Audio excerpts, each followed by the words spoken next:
वो elections neat and clean हो। हमारे यहाँ आज भी दारू लेके वोटिंग होती है, सिंपल सी बात है। हम तो उस डेमोक्रेसी में है ना जहाँ इलेक्टोरल डेमोक्रेसी है, कि हमारे यहाँ डेमोक्रेसी लोगों से नहीं नेताओं से चलता है। उस नेता को ये लगता है ना कि मैं जिसके साथ खड़ा हो जाऊंगा मेरा वोट उसके साथ आ जाएगा। ये है कि जब आप 2014 में, मैं बता रहा हूँ 2014 में ना मैं फर्स्ट टाइम वोटर बना, पूरे देश में ना मोदी जी की एकदम लहर थी और माहौल ऐसा था ना कि आएंगे 5 साल में तो एकदम कहाँ से कहाँ, ऐसा हो नहीं सकता। राहुल गांधी कह रहे हैं इस बार कि अनएम्प्लॉयमेंट हम खत्म कर देंगे, एक झटके में खत्म कर देंगे। बकचोदी करता है। प्रॉब्लम ये है, वो ये कह रहा है ना कि स्टाइपेंड दूंगा। उसने ये नहीं कहा कि मैं खत्म कर दूंगा, उसने बोला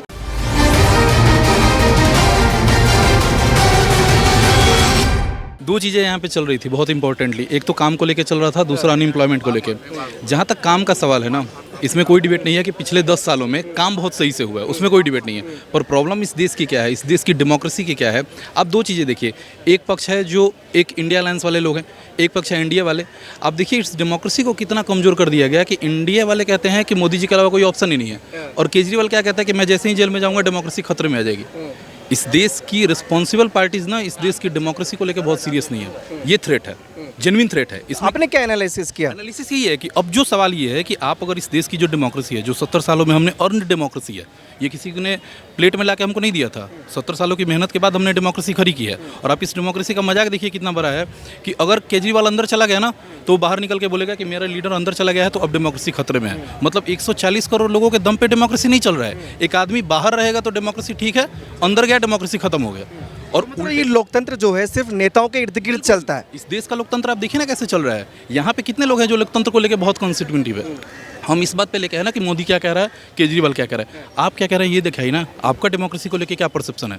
अनएम्प्लॉयमेंट को लेकर 70 सालों से बहस चल रही है। सर अनएम्प्लॉयमेंट और पॉवर्टी इंटरलिंक्ड प्रॉब्लम है, और वो प्रॉब्लम ऐसी नहीं है कि एक प्राइम मिनिस्टर साइन कर देगा फाइल पे तो हो जाएगा।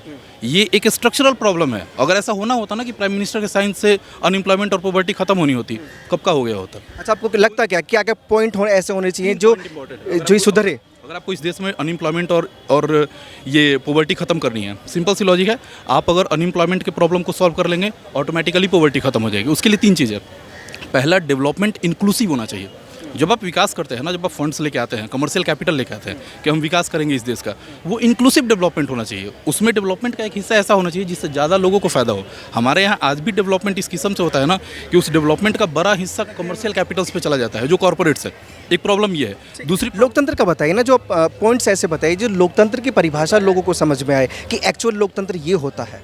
देखिए लोकतंत्र के लिए 3 सबसे इंपॉर्टेंट चीज़ें हैं। पहला, मैं किसको चुनूंगा ये मेरी जेन्युइन मेरी क्रेडिबिलिटी होनी चाहिए। नेता की ज़रूरत नहीं है कि वो मेरे को समझाएगा, मैं समझूंगा। दूसरी चीज़ ये है कि जब इलेक्शंस होंगे तो अगर एक पार्टी ये कहती है कि मेरे को अंदर जाते ही लोकतंत्र खतरे में है, तो ये सबसे गलत चीज़ है। और वहीं अगर उल्टी पार्टी जो एनडीए के लोग हैं वो ये कहना है कि देश में कोई ऑप्शन ही नहीं है मोदी जी के अलावा, मतलब आप ये दिखा रहे हैं कि 140 करोड़ लोग एक आदमी के दम पे चल रहा है, और कल को 29 में तो जाएंगे ना मोदी जी। सिंपल सी लॉजिक है। उसके बाद कोई तो आएगा।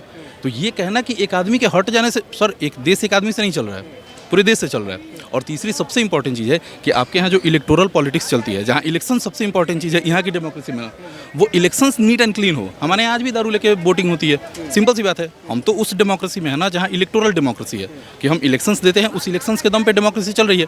अब ये तो सबको समझ में आ रहा है ना कि हमारे यहाँ इलेक्शंस हैम्पर होते हैं। पूरा का पूरा केजरीवाल का जितना बात काफ़ी अच्छे कर रहे हैं कि दारू के दम पे वोट्स खरीद लिए जाते हैं, लेकिन उसका रीज़न भी वही है जो दल बदलू कानून का भैया विरोध कर रहे थे। तो दल बदलू कानून अगर खत्म होगा, नहीं लगता कि ये कैंडिडेट्स जो है कंट्रोल में हो? देखिए जो एंटी डिफेक्शन लॉ है, दल बदल कानून से रिलेटेड जो है, वो राजीव गांधी के टाइम की है। वो अप्लाई होती है इलेक्टेड मेंबर्स पे, जो एमपी या एमएलए जो इलेक्ट हुए हैं ना, उन पे अप्लाई होता है। वो इलेक्शन के बाहर के लोगों पे नहीं अप्लाई होता है। एंटी डिफेक्शन लॉ ऑलरेडी इस कंट्री में है, राजीव गांधी के टाइम में ऑलरेडी पास हो चुकी है, और वो अप्लाई होता है सिर्फ एमपी एमएलए जो इलेक्टेड लोग हैं। जो इलेक्टेड नहीं है उनको भी तो जनता चुनकर बिठा रही है ना। वो अगर जा रहे हैं, आपने चुना क्योंकि वो बीजेपी में है, आपने चुना क्योंकि वो कांग्रेस में है, लेकिन वो जीतने के बाद में वो छलांग लगा दी उसने आम आदमी पार्टी में, ये तो गलत हुआ ना। इसका आंसर पहले वाले लाइन में ही था कि हमारे यहाँ डेमोक्रेसी लोगों से नहीं नेताओं से चलता है। उस नेता को ये लगता है ना कि मैं जिसके साथ खड़ा हो जाऊंगा मेरा वोट उसके साथ आ जाएगा। आप समझिए पार्टियों का अलायंस कैसे होता है। मान लीजिए कोई ये पार्टी है, कोई बी पार्टी है, दोनों लड़ रही है। अब बी पार्टी को ये लगता है ना कि जिस दिन मैं ए के साथ खड़ा हो जाऊंगा मेरा पूरा वोट उसके साथ आ जाएगा। मतलब यहाँ पे टेक्निकलिटी ये नहीं है कि लोग किसको वोट करें, लोग मान के बैठे हैं। जैसे बिहार की पॉलिटिक्स में बता रहा हूँ, वहाँ आरजेडी के वोटर्स है। अब आरजेडी का वोटर आरजेडी को ही वोट करेगा, भले आरजेडी किसी के साथ खड़ी हो। जदयू का वोटर जदयू को ही वोट करेगा, भले वो भाजपा के साथ खड़े हो। नीतीश कुमार कल तक अगर आरजेडी के साथ है तो जदयू का वोटर आरजेडी को वोट कर रहा है। नीतीश कुमार जैसे ही शिफ्ट होकर भाजपा में है, जदयू का वोटर भाजपा को वोट कर रहा है। इसका मतलब क्या है कि वोटर का अपना इनसिक्योरिटी कुछ नहीं है। तो ये एनवायरनमेंट क्रिएट हुआ कैसे और क्यों हुआ? क्योंकि आप देखिए ना कि हमारे यहाँ सबसे बेहतरीन चीफ मिनिस्टर अभी एजुकेशन के दम पे कौन बना? अरविंद केजरीवाल। इसमें कोई डिबेट नहीं है। बंदा आईआईटी उस टाइम क्वालिफाई है ना जब आईआईटी की एक वैल्यू थी। बंदा आईआरएस है और उसका दिमाग देखिए, अपने पास कोई मिनिस्ट्री नहीं रखा, उसके फाइल पे कहीं पे उसके साइंस नहीं है। वो फंसा भी किस वजह से है? इस वजह से क्योंकि वो पार्टी चीफ था, इस वजह से फंसा। और पूरी की पूरी पॉलिटिक्स देखिए, दिल्ली में दारू का स्कैम करके गोवा के इलेक्शन को फंड कर दिया। आप समझ रहे हैं किस लेवल का है? पहले नॉर्मल फंडिंग होती थी कि मैंने एक बोतल दारू किसी को दिया, उसने मेरे को वोट दिया, ये नॉर्मल फंडिंग है। एक फंडिंग ये हुई कि आपने लीकर का पूरा पॉलिसी चेंज करा, उस पूरे पॉलिसी से जो भी बिजनेसमैन थे उनको फ़ायदा पहुंचाया, उनसे आउट ऑफ कॉन्टेक्स्ट पैसा लिया ब्लैक का और उसको लेकर गोवा में फंडिंग किया। ये स्ट्रक्चरल करप्शन है, छोटा करप्शन नहीं है। एक होती है करप्शन कि मैंने किसी से 5 रुपए ले लिए बेवकूफ़ बना के। अच्छा, भ्रष्टाचार की बात भी होगी, सारे नेताओं पे ट्रस्ट नहीं किया जा सकता। जनता के पास ऑप्शन क्या बचते हैं इसके बाद कि सभी नेता भ्रष्टाचारी हैं, हम ट्रस्ट नहीं कर सकते, दल बदलो कानून है, क्या सोल्यूशन है इसका सबसे बड़ा प्रॉब्लम यही है ना कि हमें ये लगता है ना कि हम इनको चुन के भेज देंगे तो सारे प्रॉब्लम खत्म हो जाएंगे। प्रॉब्लम बस यही है। 2014 में चुनना पड़ेगा सर, चुनना पड़ेगा। मैं बता रहा हूँ ना कि एक स्ट्रक्चरल प्रॉब्लम कैसे खड़ी होती है कि जब आप 2014 में, मैं बता रहा हूँ 2014 में ना मैं फर्स्ट टाइम वोटर बना, पूरे देश में ना मोदी जी की एकदम लहर थी और माहौल ऐसा था ना कि आएंगे 5 साल में तो एकदम कहाँ से कहाँ। ऐसा हो नहीं सकता है। इसके लिए मैं मोदी जी को ब्लेम नहीं कर रहा। मैं एक बात बता रहा हूँ कि ये हो ही नहीं सकता है ना ऐसे। आपका देश 140 करोड़ लोगों का देश है और हमारे पास जो रिसोर्सेस है ना प्राइमरी सेकेंडरी और टर्शियरी चीज़ों पे, वो रिसोर्स 140 करोड़ लोगों को अभी सस्टेन नहीं कर सकता है। हमारे पास नहीं है उतने रिसोर्स, ये फैक्ट है। आप जाके देखिए, अब आप एक एसी का एक वंदे भारत चला देंगे, भाई जिसके पास पैसा है वो बैठ जाएगा।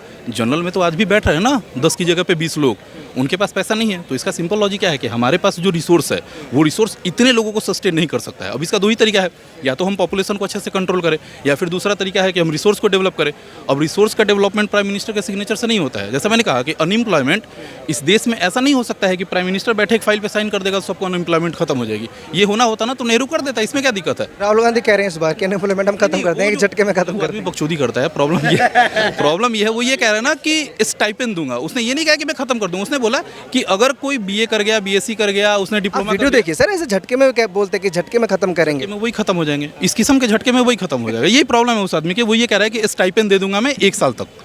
तो भाई आप 1 साल स्टाइपेंड किसी को दे दोगे, ये तो वही बात हो गई कि मैं तेरे को 1 साल तक खिलाऊंगा और फिर उसके बाद भी तो कुछ होगा ना। तो अनएम्प्लॉयमेंट आप कहाँ खत्म कर रहे हैं? आप उसको और इग्नाइट कर रहे हैं कि 1 साल तक तो तेरे को खिला दूंगा डेली पनीर की सब्जी, और 1 साल बाद के क्या प्रॉब्लम होगी कि उसको पता चलेगा कि अब मेरे को जोड़ना है कि आटा दाल का भाव क्या है। ये तो और ख़राब चीज़ है। आप अनएम्प्लॉयमेंट खत्म करना चाहते हैं ना तो आपको स्ट्रक्चर में चीज़ें चेंज करनी पड़ेंगी। अब हमारे यहाँ ये होता है ना कि बीटेक किया हुआ किसी को जॉब नहीं मिल रहा है। अरे भाई जॉब की प्रॉब्लम नहीं है। अब आप बीटेक करने निकल रहे हो, किसी कॉलेज में जाके बैठ रहे हो, ढंग से बीटेक कर नहीं रहे हो, बंदा मतलब केमिकल में बीटेक कर ले रहा है, उसको ढंग से पता नहीं है कि केमिकल होता क्या है, उसको कहाँ से केमिकल का जॉब मिलेगा? बंदा मैकेनिकल में बीटेक कर लिया, बीटेक कंप्लीट करके उसको लास्ट ईयर में समझ में आ रहा है ना कि मैकेनिकल वाले सेक्टर में तो जॉब नहीं मिलनी है क्योंकि हुआ ही नहीं है। तो बैठ के वो सिंपल कोडिंग सीख के आईटी सेक्टर में जाता है, फिर वो रोड पे खड़ा होकर ब्लेम करेगा मेरे को 12,000 की जॉब मिले। अबे तू है मैकेनिकल इंजीनियर, कोडिंग सिंपल सीखी है, जो आगे आके एआई करेगा, तेरे को 12,000 भी ज़्यादा दे रहे हैं भाई। अगर आप केपेबल हो आपको मिलेगा, जो केपेबल नहीं है नहीं मिलेगा। अब तीसरी प्रॉब्लम खड़ी क्या होती है कि भाई गवर्नमेंट जॉब निकले, तो सरकार के पास पैसा होगा तब ना गवर्नमेंट जॉब। सरकार अगर होता कि सरकार के पास पूरा सफिशिएंट पैसा होता, सरकार सबको गवर्नमेंट जॉब दे दे, क्या दिक्कत है इसमें? पर ऐसा हो नहीं सकता ना प्रैक्टिकल। इसीलिए बोला कि एक सिग्नेचर से सॉल्व नहीं होगा। ये स्ट्रक्चरल प्रॉब्लम है। आपके पास 2% गवर्नमेंट जॉब है तो वो 2% ही रहेंगे, उसको हम बढ़ा नहीं सकते हैं। फैक्ट ये है कि फ्यूचर में उसको और कर्टेल। भारत में 2.2 है, फिर भी उसके बाद भी हो हल्ला होता है। हो हल्ला इसलिए होता है ना क्योंकि दिक्कत ये है कि सबको यही लगता है ना कि भाई सरकारी में डूब जाएंगे बेटर रहेगा, क्योंकि प्राइवेट सेक्टर में चीज़ें थोड़ी टफ है। ये फैक्ट है, इसमें कोई डिबेट नहीं। रोजगार में कन्फ्यूजन है। ठीक है, बहुत शुक्रिया।